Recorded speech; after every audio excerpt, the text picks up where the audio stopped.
ओम शांति। आज 15 तारीख की मुरली है। मीठे प्यारे प्राणेश्वर प्रिय पिता कहते हैं, मीठे बच्चे, यह दादा है वंडरफुल पोस्ट ऑफिस। इनके द्वारा ही तुम्हें शिव बाबा के डायरेक्शन मिलते हैं।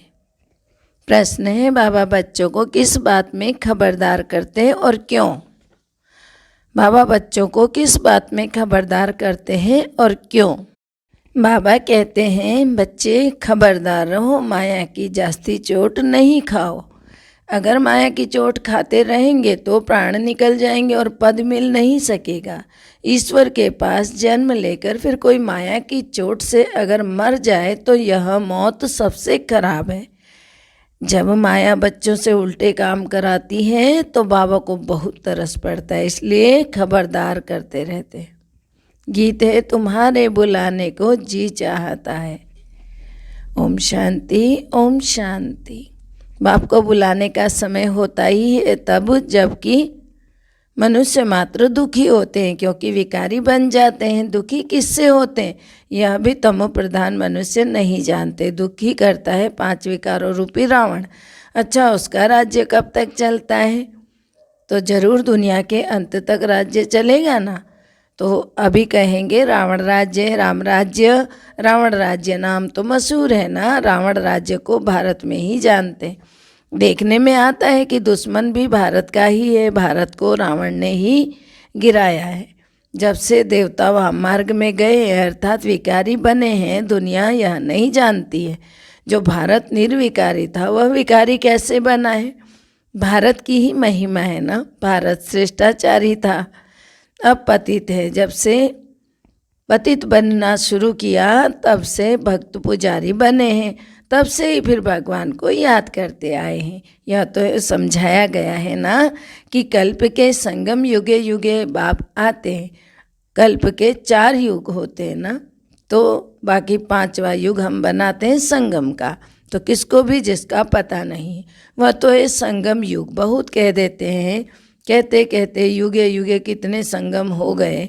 सतयुग से त्रेता, त्रेता से द्वापर, द्वापर से कलयुग। परंतु बाप कहते हैं कल्प के संगम युगे बाप को आना ही है। इनको कल्याणकारी पुरुषोत्तम युग कहते हैं। जबकि मनुष्य पतित से पावन होते हैं। कलयुग के बाद फिर सतयुग आता है। सतयुग के बाद फिर क्या होता है? त्रेता आता है। सूर्यवंशी लक्ष्मी नारायण का जो राज्य था वह फिर चंद्रवंशी बनते हैं। त्रेता में है राम राज्य, सतयुग में है लक्ष्मी नारायण का राज्य। लक्ष्मी नारायण के बाद राम सीता का राज्य आता है। अब सतयुग त्रेता तो जरूर बीच में फिर संगम होगा ना। जब सतयुग है, त्रेता है, तो बीच में संगम तो सभी में आएगा। परंतु फिर उसके बाद इब्राहिम आ जाता है, वह है उस तरफ, तो उनका यह ताल्लुक नहीं है। द्वापर में फिर बहुत ही होते हैं ना, इस्लामी, बौद्धी, फिर क्रिश्चियन आदि। तो क्रिश्चियन धर्म भी स्थापन हुए 2000 वर्ष हुआ। कोई कोई थोड़ा बहुत हिसाब किताब निकालते हैं। अब संगम के बाद सतयुग में जाना होता है। हिस्ट्री ज्योग्राफी बुद्धि में होनी चाहिए। गाया भी जाता है, ऊंचे ते ऊंचा भगवान, उनको ही तो तमेव माताश्च पिता तमेव कहते हैं ना। यह है ऊंचे ते ऊंचे भगवान की महिमा। तो माता पिता किसको कहते हैं यह कोई भी नहीं जानता। आजकल तो देखो, कोई भी मूर्ति के आगे जाकर कहते हैं तुम माता पिता हम बालक तेरे। अब माता पिता किसको कहेंगे? क्या लक्ष्मी नारायण को, या ब्रह्मा सरस्वती को, या फिर शंकर पार्वती को? यह जोड़ा दिखाते हैं ना। तो माता पिता किसको कहना चाहिए? यदि परमात्मा फादर है तो जरूर मदर भी तो चाहिए ना। यह जानते नहीं है कि माता किसको कहा जाए। इसको गुह्य बात कहा जाता है। तो बाबा कहते हैं क्रिएटर है तो फिर फीमेल भी तो चाहिए ना। अगर रचना रचता है पुरुष तो स्त्री भी तो चाहिए साथ में। तो महिमा तो एक ही की करेंगे ना। ऐसे नहीं कि ब्रह्मा की करेंगे, कभी विष्णु की करेंगे, कभी शंकर की, नहीं। महिमा एक ही की करते हैं। गाते भी हैं ना, पतित पावन आओ तो जरूर अंत में आएंगे। युगे युगे क्यों आएंगे? पतित होते ही हैं अंत में। पतितों को पावन बनाने वाला बाप, उनको जरूर पतित दुनिया में आना पड़े तब तो आकर पावन बनाएंगे ना। वहाँ बैठ थोड़ी बनाएंगे। सतयुग है पावन दुनिया, कलयुग है पतित दुनिया। पुरानी दुनिया को नया बनाना बाप का ही काम है। नई दुनिया की स्थापना और पुरानी दुनिया का विनाश ब्रह्मा द्वारा स्थापना किसकी कराते हैं? यह सब शिव बाबा ही इस पुरानी दुनिया का विनाश कराए और नई दुनिया की स्थापना कराते हैं। विष्णु पुरी की स्थापना कराते हैं। ब्रह्मा और ब्राह्मणों द्वारा स्थापना होती है, ब्राह्मणों द्वारा यज्ञ रचा जाता है ना, तो ब्राह्मणों को ही जरूर पढ़ाते होंगे। तो तुम लिखते हो बाबा ब्रह्मा और ब्रह्मा मुख वंशावली ब्राह्मणों को राजयोग की पढ़ाई पढ़ाते हैं, उसमें सरस्वती भी आ गई। यह ब्राह्मणों का कुल वंडरफुल है। भाई बहन कभी शादी कर ना सके, जब कोई आते हैं तो उनको हम परिचय देते हैं कि परमपिता परमात्मा से तुम्हारा क्या संबंध है। पिता तो कहते ही हो, तो वह हुआ बाप, वह हुआ दादा। वर्षा मिलता है ना उनसे, जो ज्ञान का सागर बेहद का बाप है। तो देते तो ब्रह्मा के द्वारा है ना, यह ईश्वरीय गोद है, फिर मिलती है देवी गोद। यह भी समझाना सहज है। 4 युगों का हिसाब भी बरोबर है। पावन से पतित भी बनना है। 16 कला से 14 कला, फिर 12 कला में आना है। तुम्हें पहले पहले सबको बाप का परिचय देना है।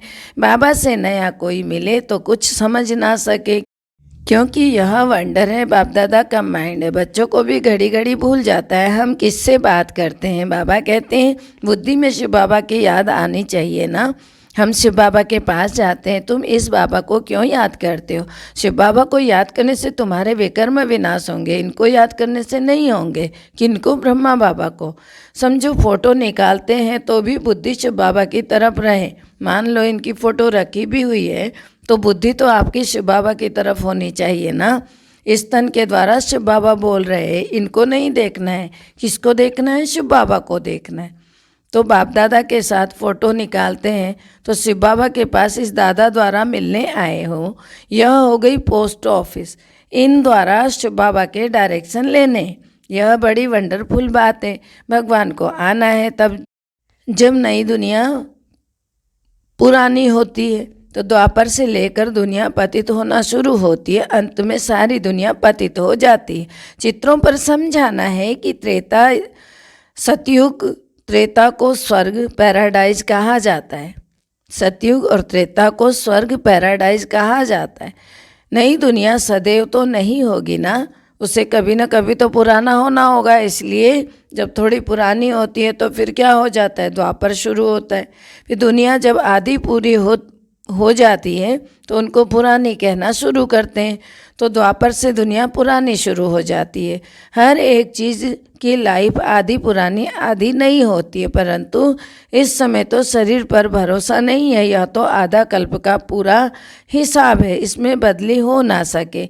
समय के पहले कुछ भी बदल नहीं सकता और वस्तुएं तो बीच बीच में टूट फूट होती रहती है ना, परंतु पुरानी दुनिया का विनाश और नई दुनिया की स्थापना आगे पीछे हो नहीं सकती। मकान तो कोई समय टूट भी सकता है, ठिकाना नहीं है। यह चक्र तो अनादि अविनाशी अपने टाइम पर चलता है। पुरानी दुनिया की पूरी एक्यूरेट लाइफ है। आधा कल्प राम राज्य और आधा कल्प रावण राज्य, जास्ती तो हो नहीं सकता है। तुम बच्चों को बुद्धि में अब सारी त्रिलोकी आ गई है, तो तुम त्रिलोकी के मालिक द्वारा नॉलेज ले रहे हो, तो तुम्हारा मर्तबा इस समय बहुत ऊंचा है। अब त्रिलोकी कौन है? वही त्रिलोकीनाथ शिव बाबा, तीनों लोकों का स्वामी। इस समय तुम त्रिलोकीनाथ के हो, क्योंकि तुम तीनों लोकों के ज्ञान को जानते हो, साक्षात्कार करते हो। मूल वतन, सूक्ष्म वतन, स्थूल वतन तो बच्चों की बुद्धि में पूरी पहचान है। बाबा त्रिलोकी का नाथ है, तीनों लोकों को जानने वाला है, तुमको नॉलेज देते हैं। यह भी मास्टर त्रिलोकीनाथ ठहरे। जो ज्ञान बाबा में है वह अब तुम्हारे में भी है। नंबरवार पुरुषार्थ के अनुसार फिर सतयुग में तुम विश्व के मालिक बनेंगे। वहाँ तुमको त्रिलोकी के नाथ नहीं कहेंगे। तो बाबा कहते हैं लक्ष्मी नारायण को त्रिलोकी का ज्ञान नहीं रहता है, सृष्टि चक्र का ज्ञान नहीं रहता है। तुम नॉलेजफुल गॉड के बच्चे हो, उसने पढ़ाकर तुमको आप समान बनाया है। तो तुम जानते हो ना, हम अभी विष्णुपुरी के मालिक बनेंगे।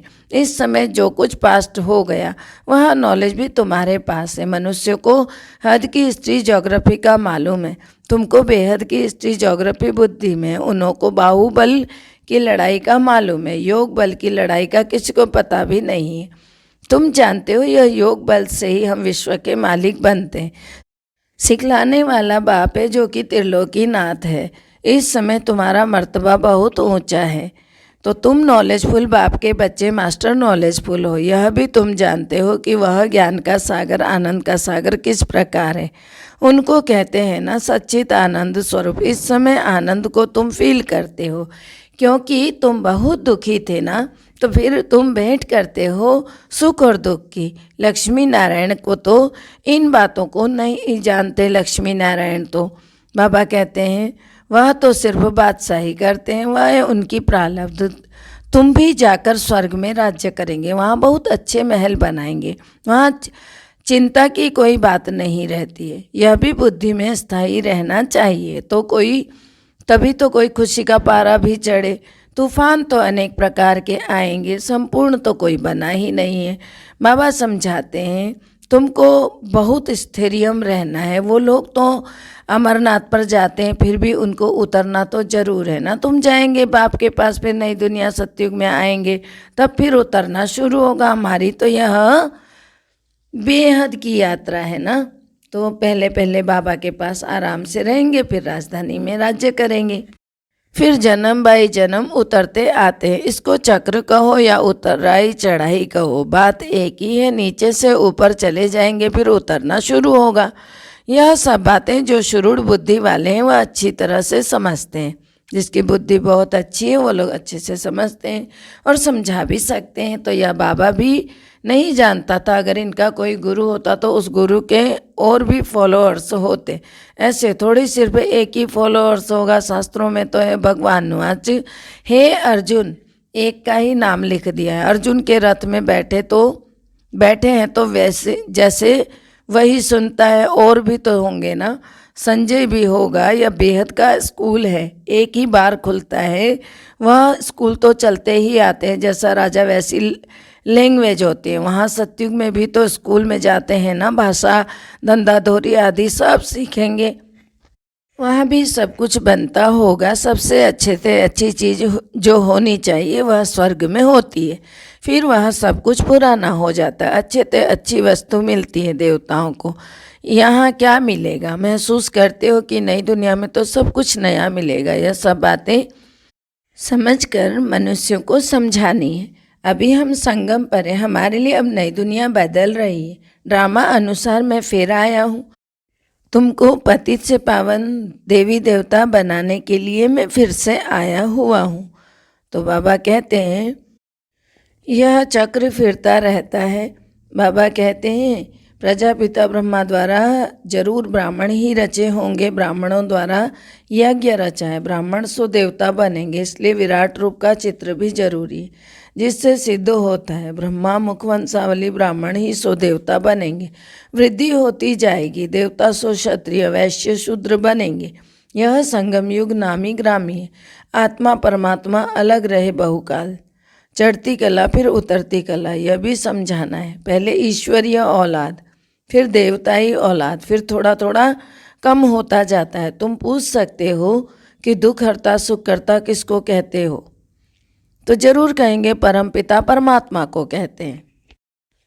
जब दुनिया का दुख मिट जाएगा तो विष्णुपुरी बन जाएगी। ब्राह्मणों के दुख मिट जाते हैं, सुख मिल जाते हैं। यहाँ है सेकंड की बात। लौकिक बाप की गोद से निकलकर पारलौकिक बाप की गोद में आ गए, यह है खुशी की बात। यह सबसे बड़ा इम्तहान है। राजाओं का राजा बनते हैं। राजयोग परमपिता परमात्मा के सिवाय और कोई नहीं सिखा सकता। तो यह चित्र बहुत अच्छे हैं। ऐसे कौन कहेंगे कि मेरा परमपिता परमात्मा से कोई नाता नहीं है? ऐसे नास्तिक से बात भी नहीं करनी चाहिए। माया चलते चलते बच्चों से भी कभी कभी उल्टा काम करा देती है। बाबा को तो तरस पड़ता है, फिर समझाते खबरदार रहो, जास्ती चोट नहीं खाओ, नहीं तो पद नहीं पाएंगे। माया तो बहुत जोर से थप्पड़ लगाती है, जो प्राण ही निकल जाते हैं। मर गया फिर जन्म दिन मना नहीं सकेंगे, कहेंगे बच्चा मर गया है। ईश्वर के पास जन्म ले फिर मर जाए, यह मौत सबसे खराब है। कोई बात राइट नहीं लगती है तो छोड़ दो। संशय पड़ता है ना, नहीं तो देखो बाबा कहते हैं मन मना भव, मुझे याद करो और स्वदर्शन चक्र फिराओ। अच्छा, मीठे मीठे सिकिल हृदय बच्चों प्रति माता पिता बाप दादा का याद प्यार और गुड मॉर्निंग। रूहानी बाप की रूहानी बच्चों को नमस्ते।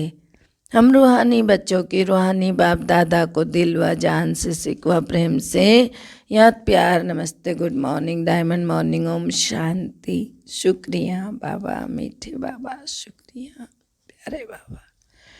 धारणा है, पहला है बाप समान मास्टर नॉलेजफुल बनना है, ज्ञान का सिमरन कर अपार खुशी में रहना है, आनंद का अनुभव करना है। दूसरा, अनेक प्रकार के तूफानों में रहते स्वयं को स्थिरियम बनाना है। माया की चोट से बचने के लिए बहुत बहुत खबरदार रहना है। वरदान है, दिव्य गुणों रूपी प्रभु प्रसाद खाने वाले और खिलाने वाले संगम युगी फरिश्ता सो देवता भव। दिव्य गुणों रूपी प्रभु प्रसाद खाने और खिलाने वाले संगम युगी फरिश्ता सो देवता भव। अर्थ है, दिव्य गुण सबसे श्रेष्ठ प्रभु प्रसाद है। यह प्रसाद को खूब बांटो, जैसे एक दो में स्नेह की निशानी स्थूल टोली खिलाते हो, ऐसे ये गुणों की टोली खिलाओ। जिस आत्मा को जिस शक्ति की आवश्यकता है उसे अपनी मनसा अर्थात शुद्ध वृत्ति वाइब्रेशन द्वारा शक्तियों का दान दो और कर्म द्वारा गुण मूर्त बन गुण धारण करने में सहयोग दो। तो इसी विधि से संगम युग का जो लक्ष्य है फरिश्ता सो देवता, यह सहजी सर्व में प्रत्यक्ष दिखाई देगा। स्लोगन है, सदा उमंग उत्साह में रहना यही ब्राह्मण जीवन की सांस है। सदा उमंग उत्साह में रहना यही ब्राह्मण जीवन की सांस है।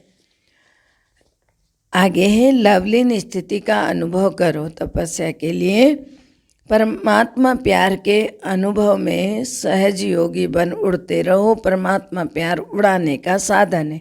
उड़ने वाले कभी धरनी की आकर्षण में आ नहीं सकते। माया का कितना भी आकर्षित रूप हो, लेकिन वह आकर्षण उड़ती कला वालों के पास पहुंच नहीं सकती।